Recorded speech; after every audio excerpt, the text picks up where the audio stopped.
Hey, it's Christopher with another episode of What's Brewing. This is part one of a two-part episode with Connor Campo of Reve Coffee Roasters in Lafayette, Louisiana. But before we get into the video, let's roll that beautiful B-roll.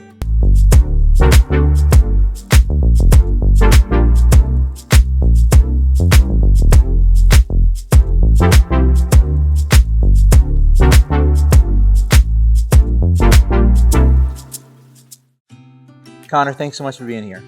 Thanks for having me, man. Awesome. So tell us a little bit about you. How'd you end up here? So my name's Connor Campo, obviously. 26 years old. I am from Eunice, Louisiana, and now I live in Baton Rouge. But how I started in the coffee shop, I was working at a church. I was 18 years old working there. I've always wanted to do coffee, but the opportunity never arose. And so I was working at this church, and they pulled me on full time over there, and it took me about a week to realize I hated being in the office all day, every day. And so I was like, It can be challenging. It's not for me. You're a peacock. They got to let you fly. Exactly. And so I started going to this local coffee shop named Cafe Mosaic right there in Eunice, Louisiana. Love it. Yeah, it's a great shop. So I was going there, and I'd go there every day just to get out of the office.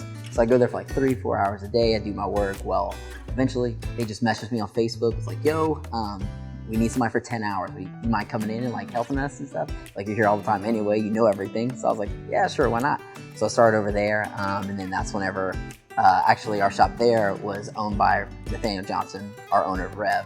Okay. And so I met him through that, and then we just began talking about coffee. I was like, I want to kind of start my own coffee shop.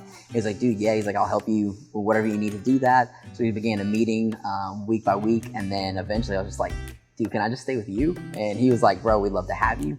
So I sat down with Nate, and I was like, yo, it's like, you give me a 5-year plan. And him not knowing this at the time, it was like, depending on his answer for this question was if I was going to stay or not. Yeah. And so I was like, give me a 5-year plan. Where do you see me? He gave me quite a few options. I love the options. And so I was like, dope, I'm going to stay. Unfortunately, none of those options panned out, but I ended up actually doing sales. And so now I'm the sales manager for Reve, and it's the best position for me. I love it. And so, well, you've got a great personality, right? You're a people person. Right. Yeah, I like people. You're a people person, and you're right. I think being stuck, having been on staff at church as well, it can be challenging because it is a lot of meetings. I love people. I love moving. And I think that, like, the coffee house especially is a great place to work. It's where when I started in First Baptist Church, Ville Platte, I would drive to Lafayette. I came here to this area, and I would go to another coffee brand because they were the biggest option at the time. They were the only option at the time.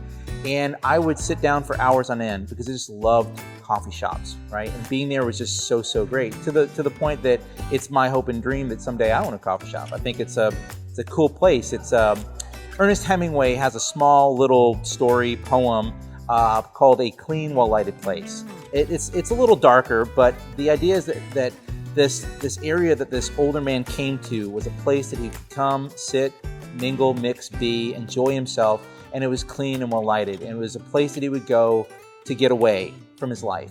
And I think that's what coffee shops do. They're a form of escape where you can just sort of get away and be surrounded by everyone, but at the same time sort of be in your own little bubble.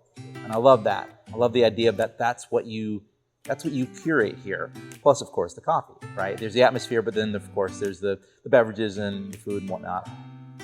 So tell me about the Reve story. So how did Reve come about? So I hear Cafe Mosaic. I remember it. I didn't realize the two were tied. Yeah, the two were tied. That was our owner, Nathaniel. That was his first shop that he opened up 16 years ago. He was 21 years old, and he wanted to have a shop for his little town that he lived in because there was nothing else to do out there. Yeah. So he started that. And after that, he ended up moving out here to Lafayette. And so I believe he helped open up Johnson Street Java. And so, but he wanted to do his own roastery because he wanted to roast his own coffee. And so he disconnected from that. He moved out to actually opening up Reve Coffee Roasters. And so we were actually on Pinhook the very first year before we actually got this space. And so Reve has been, we've been roasting our own beans for about 8.5 years now. And so we've been in this beautiful space for 7.5 years. And that one little coffee shop in Cafe Mosaic in little Podunk, Eunice, Louisiana, has turned into 5 locations, Baton Rouge, 3 here in Lafayette, and 1 in Eunice. It's amazing how many folks I know from the Evangeline Parish, Eunice area that are doing really cool things, that are being innovative. So that's interesting. So roasting coffee, what does that look like? What is that process like? Because I'm sure it's involved, right? There's a lot that goes on. You have to select beans, of course, single origin, you've got mixed blends. What is that like? What does it take to do that? How long does it take from a bean being ordered or shipped here, arriving in a big, cool little pallet of beanness, to getting into a cup of coffee? What's that process look like? It is a long process because you have to taste it. So therefore, we buy from these big companies. So a lot of these smaller countries that sell the coffee to us, where they actually grow the coffee, this is their main in-store income, is from the coffee beans. So therefore, they can't direct sell to most roasters. So they have these big companies that go in, they buy the whole farm, and they come back to America and sell it to all the roasters. Well, so they can only tell us about what it tastes like. We really don't know what it actually tastes like. They can give us a description, but we have to taste it. Like, we need to test the product. So therefore, they will send us a batch. We'll take it, and roasting, there's a huge science that goes behind it. I don't know too much around the roasting side of things, but I know something about heating it and dropping the heat and then bringing it back up. It changes the flavors. It can add caramelized taste, flavor notes to it, chocolate. So we get it, we'll roast a few batches, different styles, see if we like it. If we do, then we order and then we go from there. If we don't, and we're like, nah, we're not really feeling this one, can you send us something else? And so then they send us something. Yeah, I feel like it's one of those situations where you're not just the customer, you're not just the owner, you're the customer kind of a thing.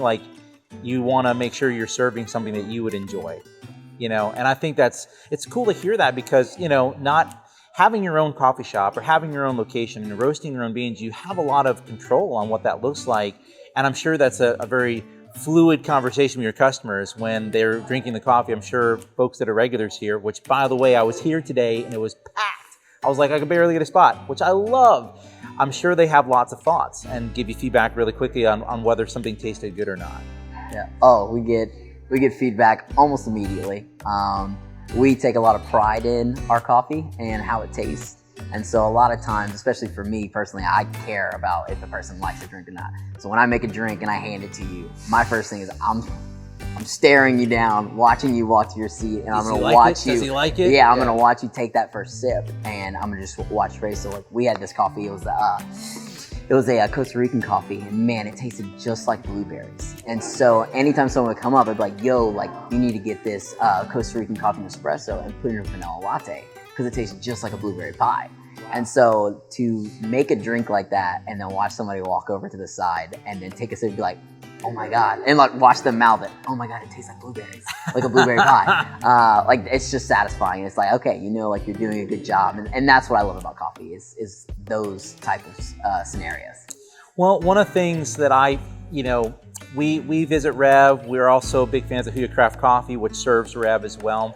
One of the things that I noticed was a distinct difference in the quality of coffee, which when I started, I hate to say it, when I started drinking coffee in such a way that I would notice the different flavors and how it tasted, and started drinking it without sugar and cream, which is a big step for me, right? I feel like I'm growing up now. I'm maturing in my palate. David over at Huya served Reve Coffee, and we just could tell the difference in the taste in the coffee, to the point where I started buying bags of coffee from the store, doing a pour over, tasting it, and realizing, oh yeah, there's a huge difference between the two. But the other thing is the caffeine and the way it's I don't want to say a slow burn, but you don't feel like you're jittery, and it's prepared in such a way where you feel like that caffeine that gets, in sort of injected in your body has a sort of instead of a quick reaction, it's slow, where I feel like I'm drinking less coffee because I feel like the coffee quality is much higher, and it just tastes better and tastes different. It's not as bitter necessarily. And these are things that previously I didn't really appreciate until I started specifically drinking coffee there, and then I realized, oh, they're serving Reve. And that's, to me, what was so compelling about it, is to have someone locally here doing that, and really experiencing the taste of Acadiana through your lens, and how you're roasting and preparing it and, of course, reselling it. Well, that's it for this part of the episode. 10 minutes goes by so quickly. Connor, thanks for sitting down today. I really appreciate it. Thank you. Thanks for having me. This has been great. Well, folks, this wraps up part one of our two-part episode here with Connor, getting to know Reve a little bit better and the way that they make this magical and delicious coffee. We hope that you're enjoying this content, and if you do, don't forget to like and subscribe, hit that notification bell to stay up to date with everything we're producing. As always, we hope you're doing well, we hope you're staying safe, and we'll see you in the next one.